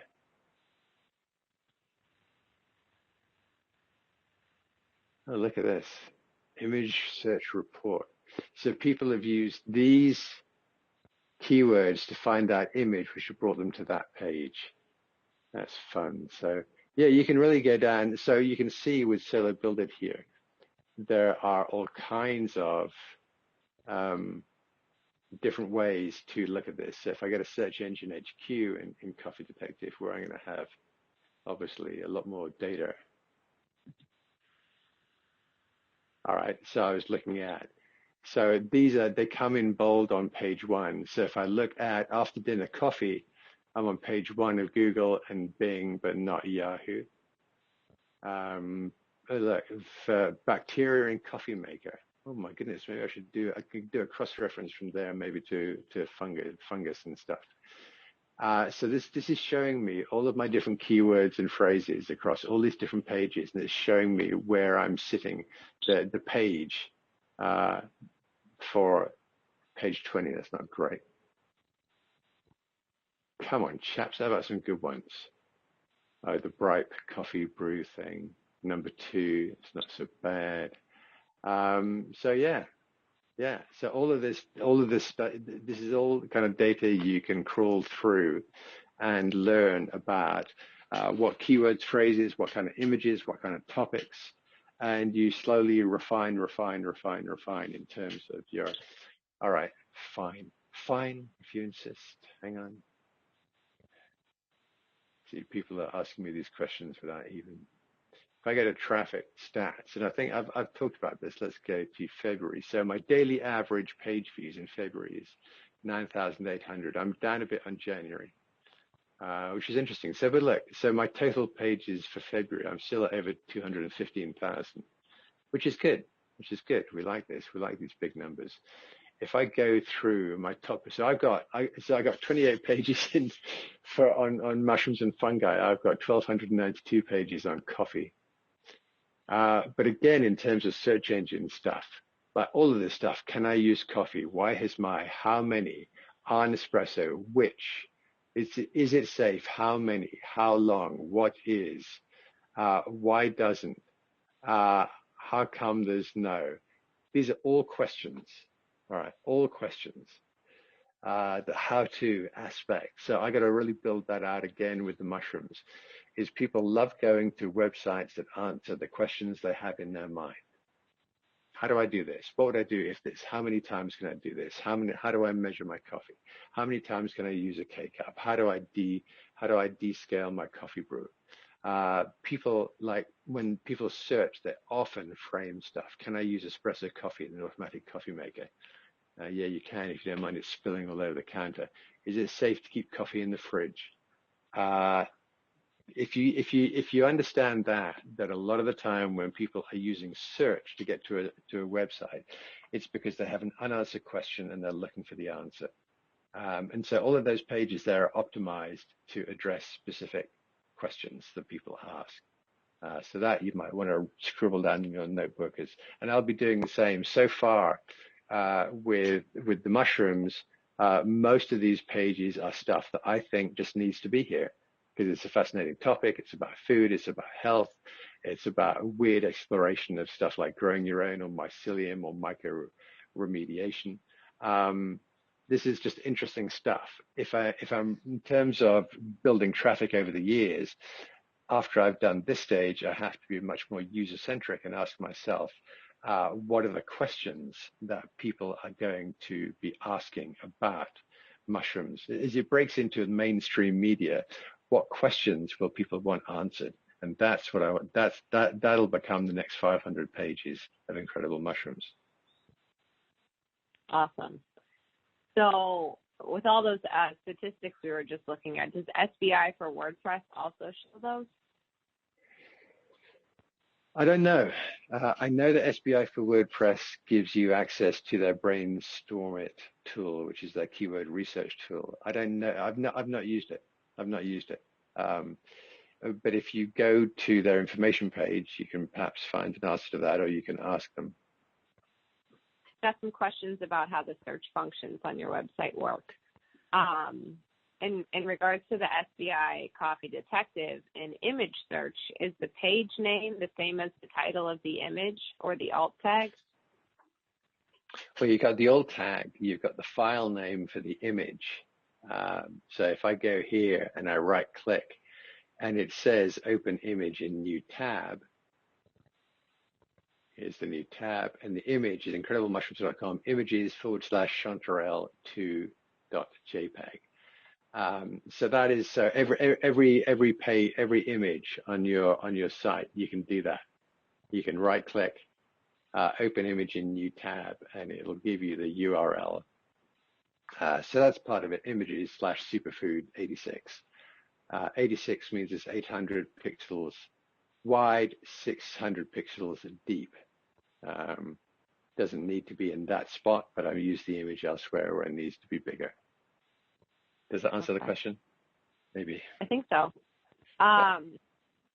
And so there's a lot of great questions here. People are loving this. Best session ever. Yeah, in regards to the recipes, is the recipe section going to be a database to make it searchable, or how would you search for the recipes?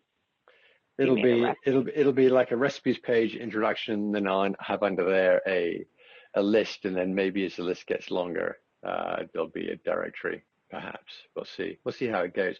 I'm going to start off. I'm arranging for someone to. I'm not really a recipe cook kind of person, but I found someone who can do the first 6 or 7, and then I will open it up to something like this. Ask you questions about coffee, blah blah blah blah blah, and then people can submit their stuff. They can submit their recipe. Very cool. So that's what I'll do. I will start off with a bunch of recipes so people can see it and get a feel for it, and then I will invite people to submit their own photographs and their own favorite recipes. All right, very nice. And so as far as the search button on your website goes, Marie's asking if you can go over your search button setup. I'm not sure what that means, but is there a setup on the back end? Is there something to know about having this search function? There's different ways to do it. You can. This is in fact if you are in WordPress, almost every theme will come with. There's a search field and a search button there for you. It doesn't come kind of native to Solo Build It. But if you go to Google, and you can do a search a couple of ways. One search would be add search field to my website with Google, or add search button to my website with DuckDuckGo. And both of them will give you a little bit of code. Let me see if we can inspect this piece here.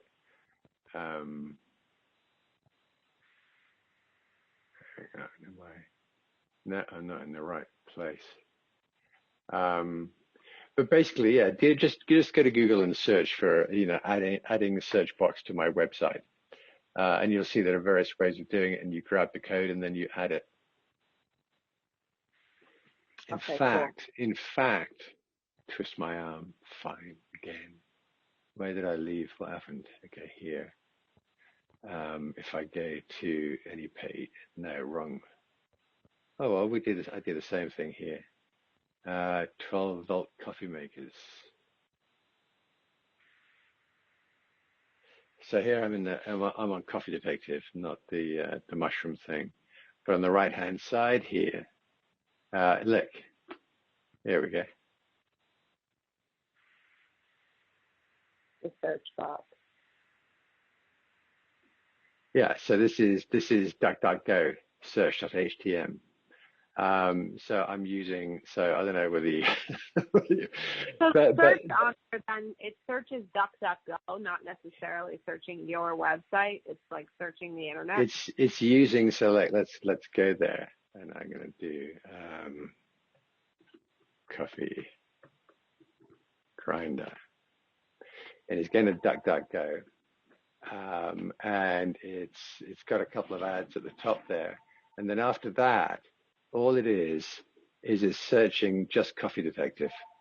So these are the pages on Coffee Detective. So it's DuckDuckGo, query coffee grinder, site, coffeedetective.com. So it's not a search of the World Wide Web except for these two paid positions at the top. It's all after that, it's just relevant pages within Coffee Detective itself. They're all Coffee Detective results. All right. It's the same thing if you go to, so that I'm using DuckDuckGo on Coffee Detective. In fact, this is in fact the Google version of the same thing. So, and again, I'm not sure, it's not going to work very well.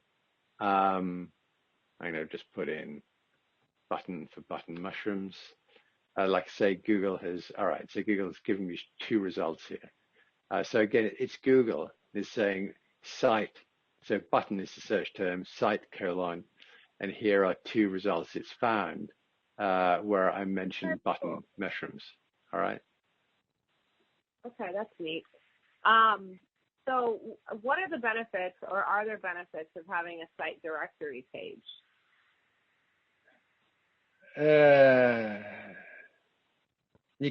don't think people really use them. So you've got the site map, which is what you use to, again, if you follow the instructions and in the course material, you're going to submit your site map to Google and to Yahoo and to Bing. A site directory or a site map is two words instead of one. Is basically, it's often in the navigation at the bottom of the page, and it's basically a directory of every single page on the website. I don't think it's useful to people really, and I don't think it's particularly, and I don't think Google cares. So I don't have one, I never have. Okay, cool. Carly's asking how you attach the Save to Pinterest button on your photos. How do I do what? Oh, that. Yeah, the Save to Pinterest button there on your photos. So if I'm back on Coffee Detective, the same thing would be, I'm clicking on the image. This means I can now do stuff with image. All right. Pin it, Pinterest. I've clicked. See the little red thing at the bottom of the photograph? So that's just something with, and again, there's probably an equivalent plugin you can use. So I can do alt text. I can do title text. I can write a caption underneath. So you can see that in fact where I have that on I'm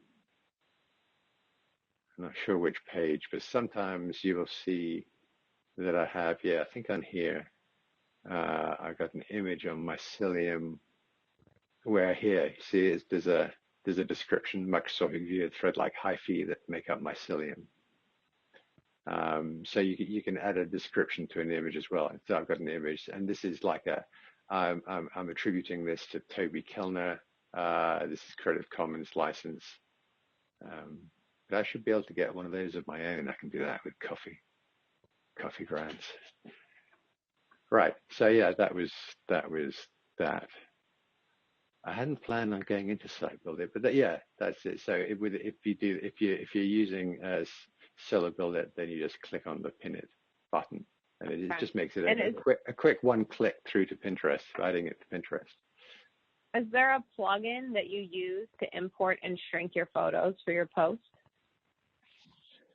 No, what I do is, by the way, I do need to stop at the top of the hour.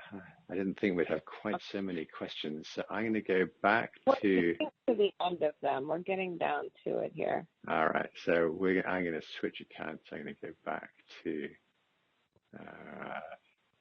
yeah, I had no idea with this session. I've never done it before. So it's been kind of fun.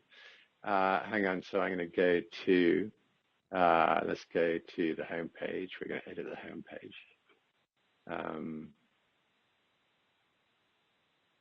So what I'm doing here is I'm creating these.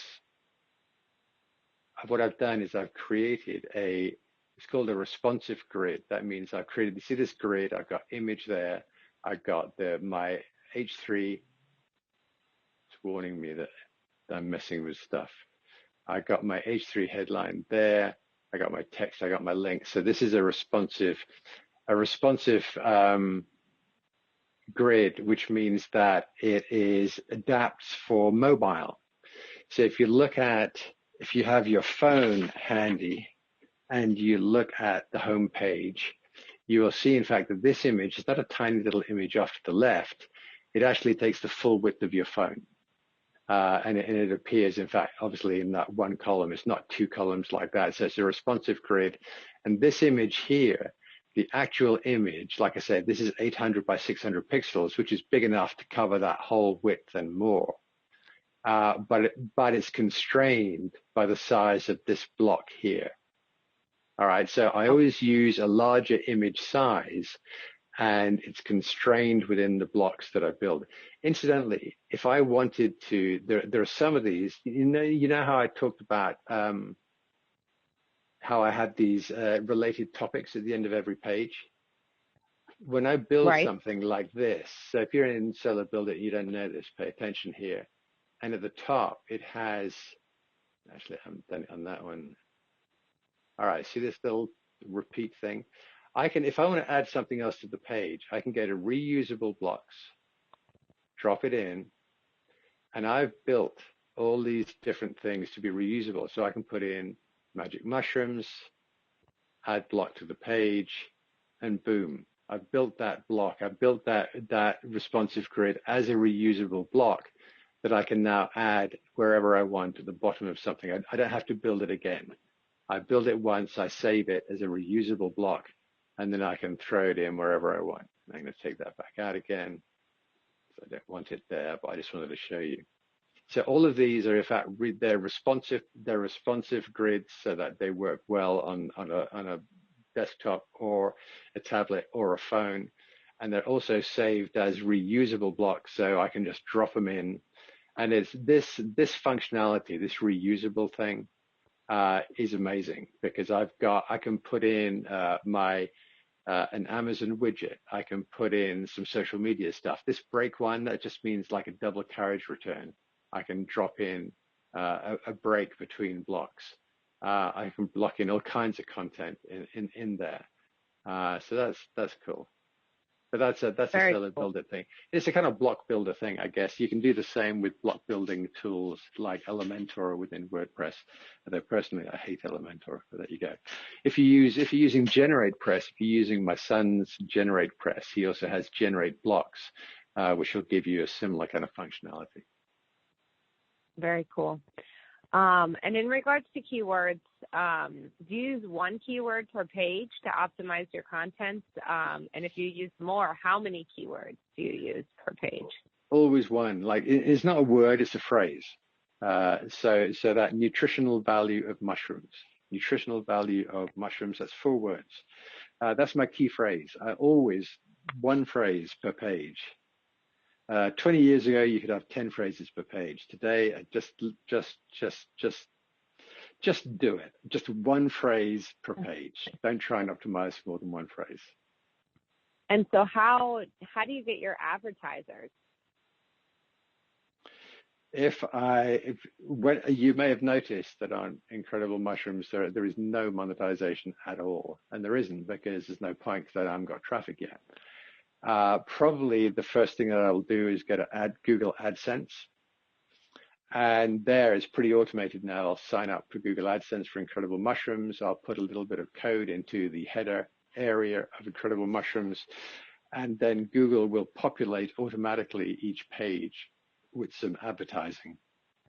So I'm not choosing the advertiser, I'm choosing an advertising network. So the advertising network I'll use for Incredible Mushrooms probably to begin with is going to be Google AdSense.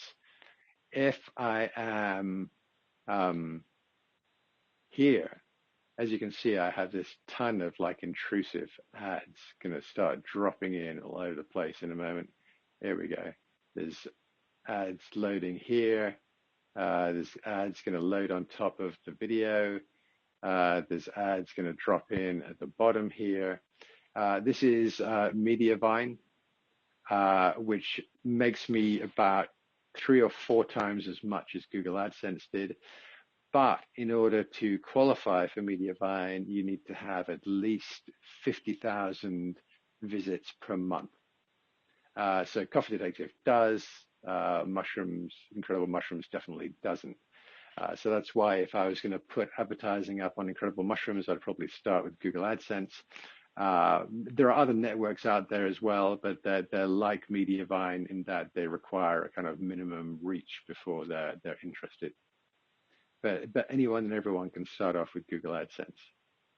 Right. And then alternatively, Dimitri, I mean, and Nick, of course, you could sell things like, or you could advertise like the kits that you're using to grow mushrooms and review them and how it works for you. And then here's your link to get a special deal through Nick's website. So I've already started listing. I had this huge Word document, started off as one page. It's about 30 pages now of reference URLs for myself, but also I have a section in there.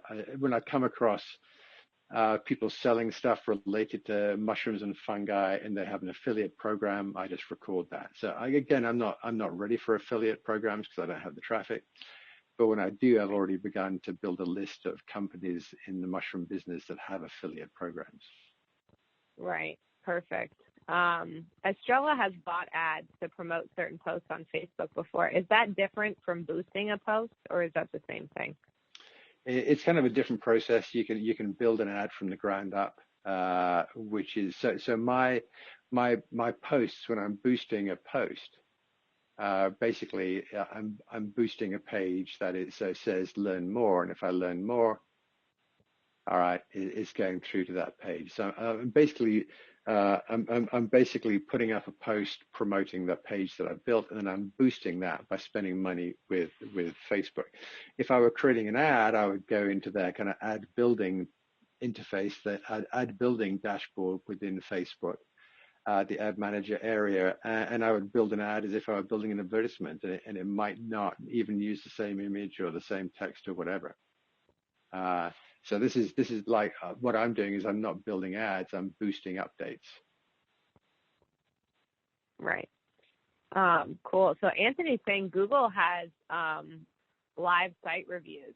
He's asking if you've spoken to anyone at Google about how often this type of audit occurs or what triggers a review by a person for Google. Google has tens or hundreds of thousands of people all over the world who are reviewing sites manually. So they had their computers doing it. Now they have their AIs looking at sites, and then they have real people looking at sites too, because real people pick up on stuff that computers don't. So I don't think it's a review like we need to review to decide whether you're a goodie or a baddie. I think there's just this. I don't know whether it's random or whether it's triggered, but it's not something that I think about or worry about. I don't know whether real people have seen this site or not, and I don't think about it or worry about it. I know that I'm not being a baddie, I'm being a goodie. I'm being white hat, not black hat. It's like, so if a real person did come, it wouldn't worry me. Okay, perfect. I've got some cool ideas for you here. You should set up a time-lapse video of your new mushrooms growing. It would make a great video from Marie. Both as you're symbiotic in the best sense. Let's see. Derek says you could write a page about how the Super Mario Brothers love mushrooms. I know. Oh, there's all kinds of kind of cultural reference points for mushrooms, and like I say, there's this whole kind of subculture around mushrooms. So yeah. Can you recommend any payment processors that accept currencies from outside North America? I think most of them do, like whether it's WooCommerce or if you're using Shopify or you're using Stripe. I think most of them do, don't they? I don't know. I don't have a lot of experience there. Because what I tend to do is like if I'm selling something, I just generally price it in US dollars.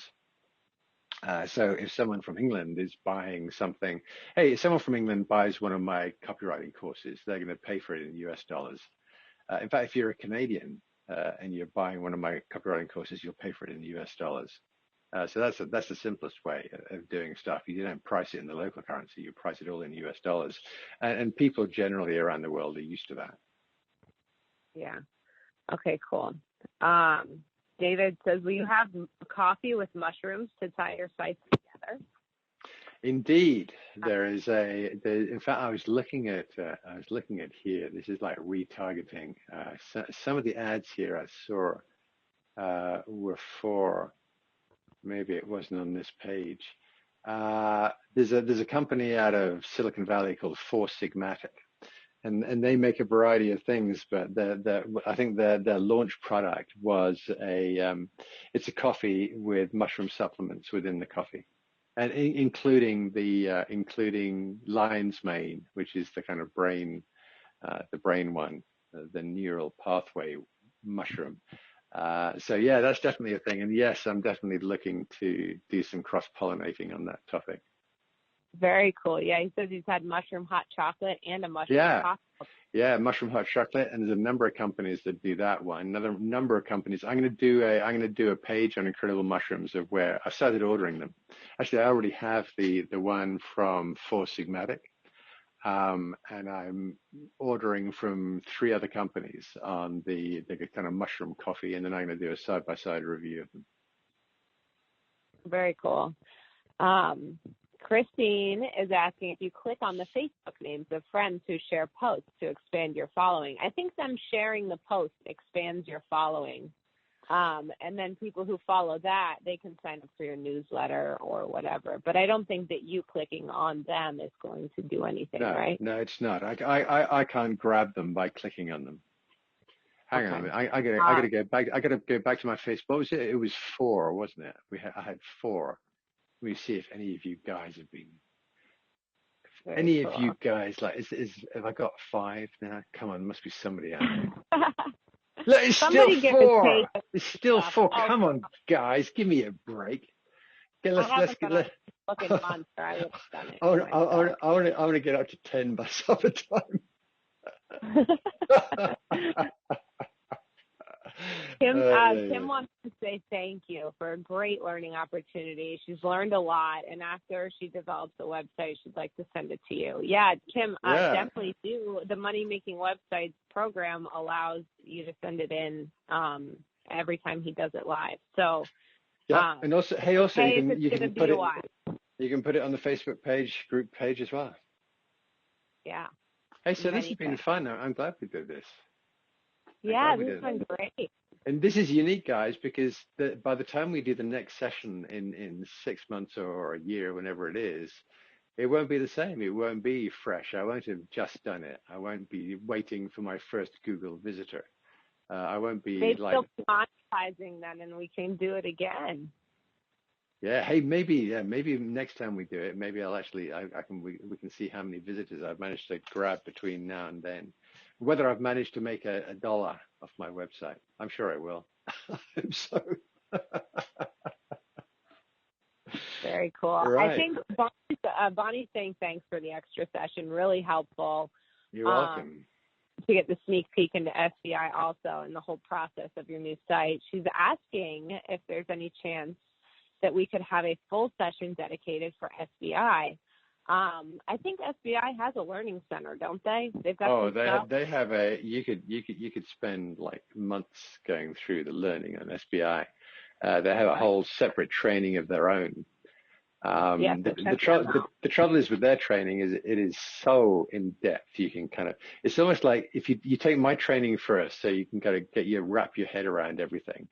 Then now if you go into Solar Build It and dip your toe into their training, then you probably won't get quite so overwhelmed because you'll have had this training in advance. They've just been building on it for years and years and years. And it's like, I love them all at Solar Build It, and I know lots of them personally, but it's like they seem to have this internal policy of why say it in 100 words when you could say it in 10,000 words.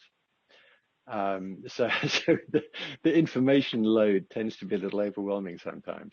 But certainly, if you look at the training on Solar Build It, there's a ton of training there. Very good. Looks like everyone here has learned a lot. We got thanks, Nick. I've learned a lot. Thank you for another awesome class. You're very welcome. Debbie's going to go like you on Facebook. Thank you. Thank you. Thank you for the most. Of course, you've been generous with your time and talent. Thank you so much. This class has been so helpful. Really excited to launch my site. Thank you so much. Michelle went and liked your Facebook page. I think Ingrid did too. This has really been great. Thank you. David, thank you, everyone. So much. Yeah, that's great. Awesome. That's great, guys. Well, thank you. And now this is it. This is separation anxiety time. This is for number 8 session. Is finally the last session. So thank you, everybody, for joining us on this journey. And thank you, Cam, for taking care of everything and taking care of me. Always fun to have you along for the ride. It's always fun to be. Yeah. So guys, I'm gonna keep dropping in on the Facebook page and let us know how you're doing. And if you didn't manage to get your website up, let us know when you do on the Facebook group page so we take a look. And like the final thing I'd say is like I said, I'm still waiting for my first visitor from Google. That's how it is. It's going to be I just keep building content. Like you, I got other stuff to do. I'm managing about 2 pages a week that I write, and I'm getting someone else who's helping me move maybe 1 page a week. And it's just this. All I'm just doing now is focusing on content. I know it's going to take time for me to get that search traffic. So I'm not stressing about it. I'm not worrying about it. I'm not checking on it. I just know it takes time. So this is the time for building out your content, building out your website, and don't get stressed about the traffic. For goodness sake, don't. If you're enjoying it, like I obviously am with this, don't give up. Like when you're 2 months in because you're not getting enough traffic, it takes time. So stay the course, come to the Facebook group for reassurance, for for encouragement, for camaraderie, and we'll all get there. Right, that's it. The last from me. So thank you, everyone, and thank you, Cam. Thanks, Nick. All right. I will Bye, stop everyone. sharing. Bye-bye. Bye.